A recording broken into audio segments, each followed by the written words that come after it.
Department of Justice announced it is refocusing resources to help fight violent crimes across the U.S. Like many major U.S. cities, St. Louis is dealing with an increase in crime, policing, and racial injustice issues. And now they have a new history-making leader who is facing it head-on. And we have more on Mayor Tishaura Jones. In the spotlight today, Tishaura Jones, the 49-year-old public servant who became the first black female mayor to lead St. Louis, Missouri. A native of the city, Jones was born on March 10, 1972, as the only child of Vervis and Laura Jones. Her father was a former comptroller for the city of St. Louis. Jones attended Afton High School, and after graduating in 1990, she enrolled at Hampton University, an historically black college in Virginia. Jones graduated with a Bachelor of Science degree in finance in 1994, after which she opened a restaurant. However, family health and legal troubles led to its closure in 1999. But obstacles did not stop Jones from pushing forward. She entered the world of nursing at the St. Louis University College for Public Health, earning a Master of Health Administration degree in 2001. Jones then worked for Cardinal Glennon Children's Hospital for 2 years, before joining the Missouri State Legislature in 2008. She achieved this all while also working as a practicing financial advisor. It was in 2012 when she was voted into office as city treasurer. In 2015, Jones completed the state and local government program at the Harvard Kennedy School.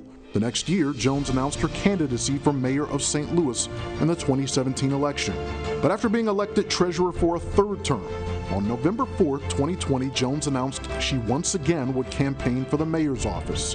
This time, she won the election against Alderwoman Kara Spencer and was sworn in April 20th, 2021.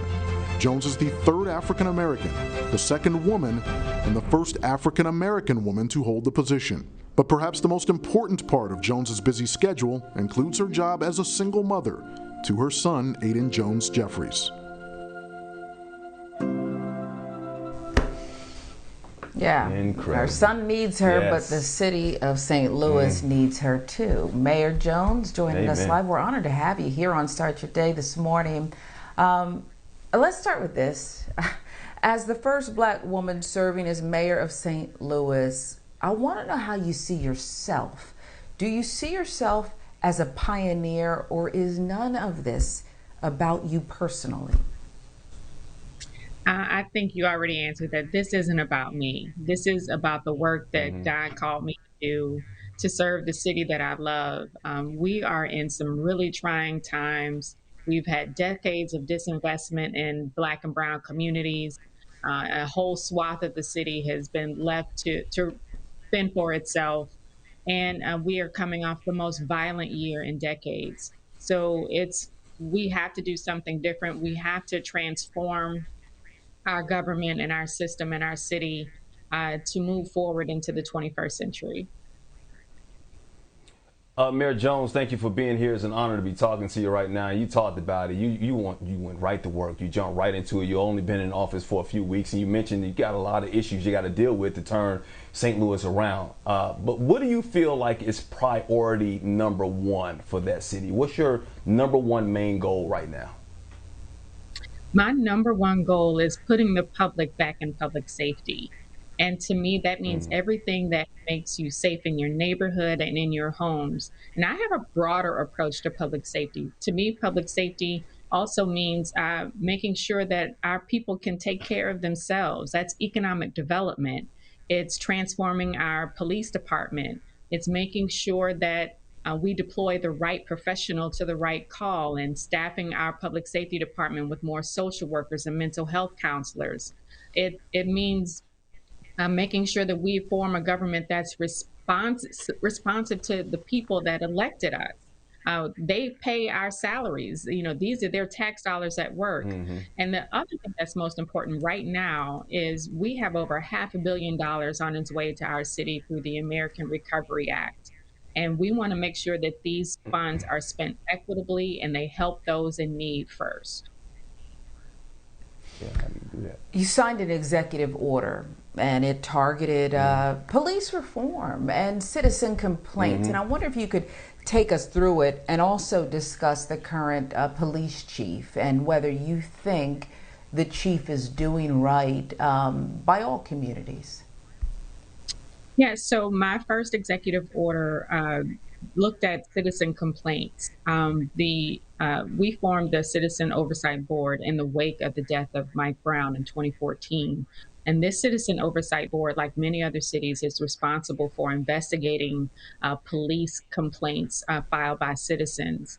And we discovered that they were playing games with the system, that internal affairs Mm-hmm. wasn't giving the right form, and as a result, all of the complaints were not making it to the Citizen Oversight Board. So that executive order informed Internal Affairs that they had to turn over all of their complaints dated back to 2017, which was when the Citizen Oversight Board was formed. And also, we expanded their powers to include corrections complaints, because our corrections facilities are not the best, Mm-hmm. and have been subject to Mm-hmm. uprisings and several uprisings in the last several months. And as a Yeah. result, the complaints of our detainees were also not being heard. So now the Citizen Oversight Board will be receiving all of the reviewing all the complaints filed by our detainees as well as citizens. Yeah, and we understand you ran on the platform of sort of defunding the police, reforming the police system there. I know you just cut some money out of that budget, allocating that to more important issues around the community, such as public health and public safety there. I wonder if the shooting death of Michael Brown, I should say, in Ferguson, your neighboring city, how did that shape your current outlook on police departments, not only in your city, but around the nation? Or did you already have that type of demeanor or that type of attitude towards them before? Well, I think that our officers have they do a heck of a job trying to protect and serve. And just like any industry, you're going to have some bad actors and bad apples. I mean, politics, we have our share of bad actors. And unfortunately, the death of, or fortunately, the death of Mike Brown, and also more recently the death of George Floyd and Breonna Taylor, really woke our Mm-hmm. nation up to the possibilities of transforming our public safety and police systems. And so I was on the streets in Ferguson when I could be. My son was much younger at the time, so I felt that it was better for me to work with activists on in the background to make sure that they had the resources that they need to try to put together policy to, how can we move forward and help them make those connections.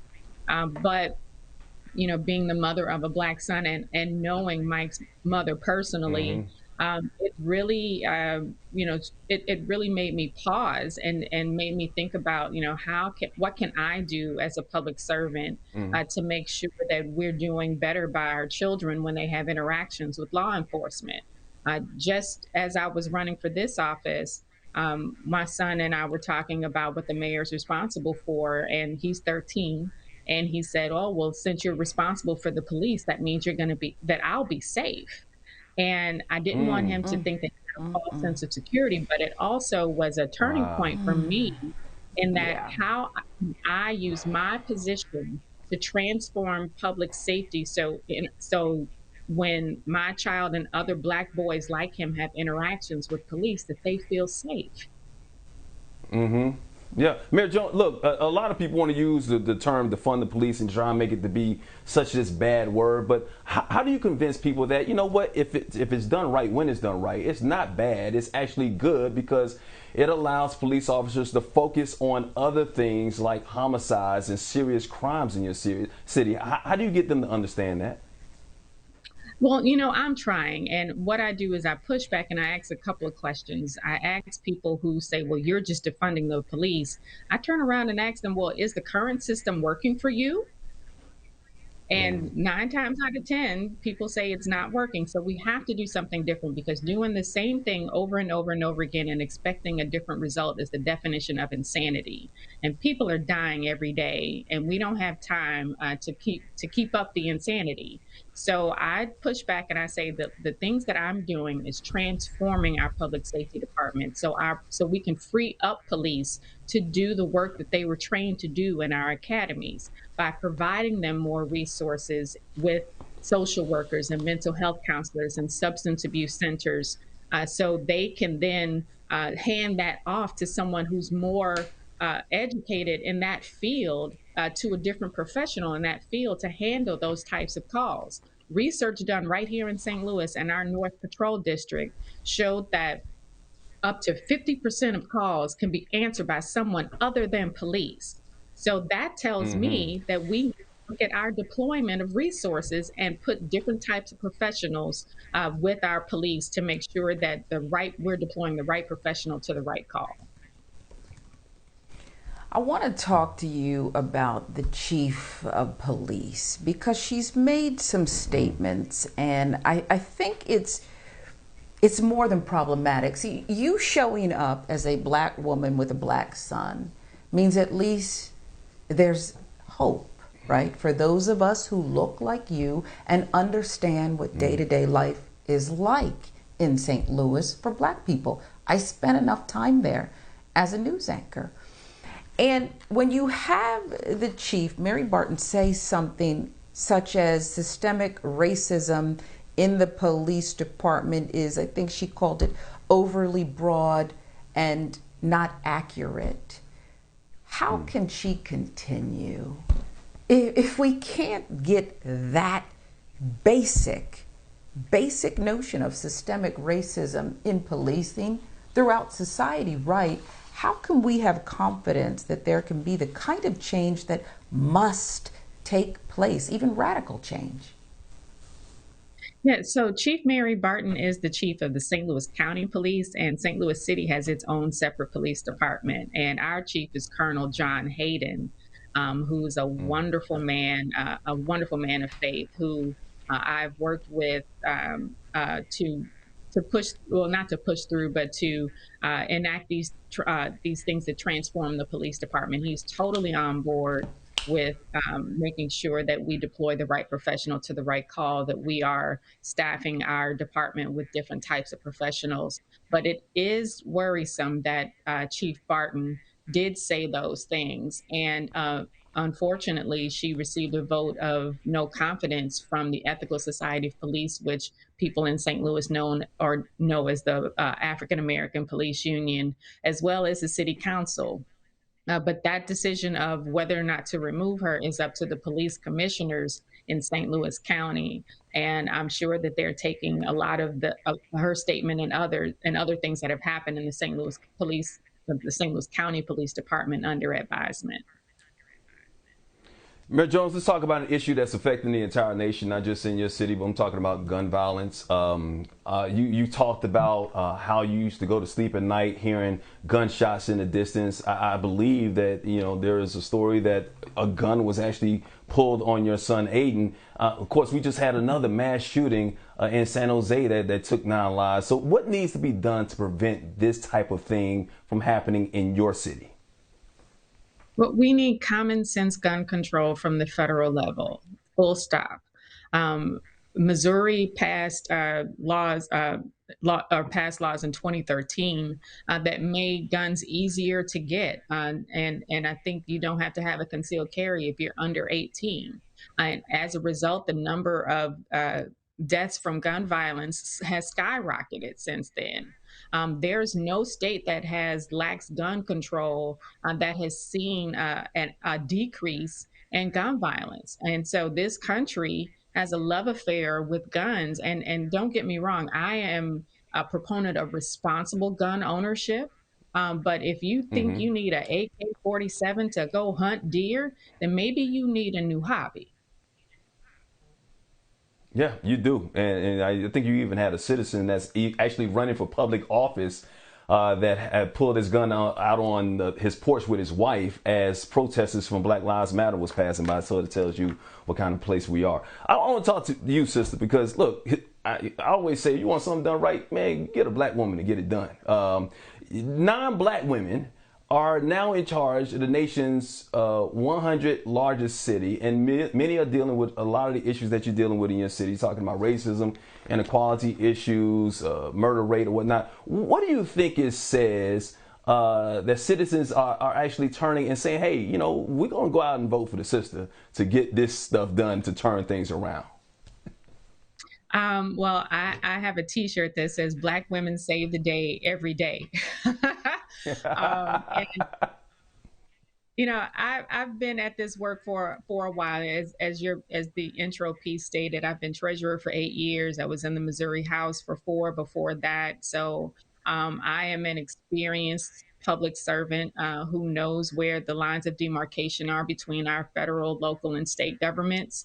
And I have experience in getting things done for the people that I represent. And so even though I run as unapologetically Black, I also run as unapologetically professional and capable of running this city. So, and I think that, my sisters in government across this country share the same goals. If you look at all of these sisters who are running major cities, they're all at the top of their game. So, Mm-hmm. I think that our country is definitely making a turning point.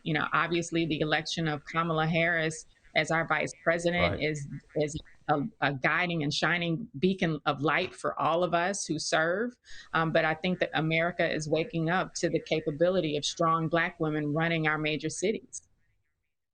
Yeah, yeah. A part of America, a large portion, we hope, of America is waking up to it. But there's still a lot of people out there who don't want to see that. Obviously, they didn't want to see Barack Obama as the president. That's why you got Donald Trump. What has it been like for you as a Black woman to run the city of St. Louis, which Sharon has said has had some racial issues in the past, many racial issues? Yeah, well, I guess I'm still in a honeymoon period. I'm 37 days in. But like I said, I've been in public service for the last 12 years or so, and I'm used to the racist attacks. I'm used to the lawsuits over petty things like my Twitter account. And, Mm-hmm. I've developed a thick skin, unfortunately, for all of the racist attacks that come my way. So, I'm like a duck, I just let it roll off my back like water. Yeah, you keep on doing it, continue to persevere, continue to move, running that city. We're Yeah. proud of you. We're also proud that you're a single mom, doing your job, raising a Black young man in this community, in this nation. And we love following you on Twitter because we love hearing what stuff Aiden says. That's the hashtag that you have. What's one of the funniest things that Aiden has said that you just will always remember and tell your friends about? I think the thing that made me start the hashtag was he was about 3 years old and we were driving somewhere, and I said to him, he was trying to convince me of something, and I said, "Hey, look, little boy, I wasn't born yesterday." And he was like, "Well, what about the day before?"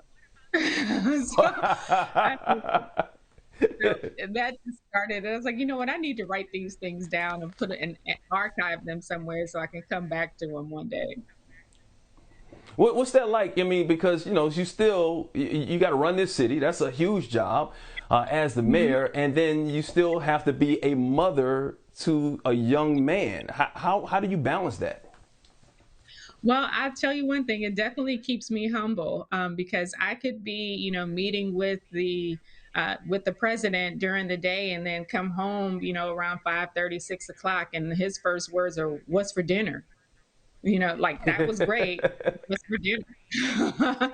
Or can you bring me some chicken wings home? Or, he's like, he's impressed by what I do, but he's more worried about, how are you going to be my mother in the middle of all of this? Um, Yeah. so, we often have talks about the things that I go through during the day, and, and I explain it to him, and I have to realize that I have to break it down like I'm explaining it to a 13-year-old. And that often makes me stop and think about the words that I use as I'm Mm-hmm. explaining things, breaking it down for him.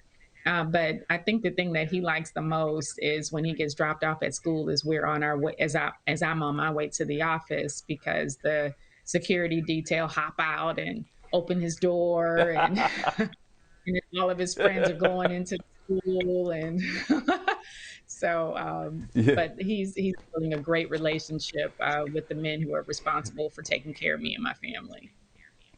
And that'll make him the coolest guy in school. You know, he's out there like, I'm ready to come picked up. You know, eight and 1, 2, 3, ready to come get picked up. Mayor Tishaura Jones, I know you're proud of him. I know he is proud of you, and we as a whole in this country and the city of St. Louis are proud of you as well. Keep on doing great things, and we are rooting for you, sister, while you try and turn things around in St. Louis.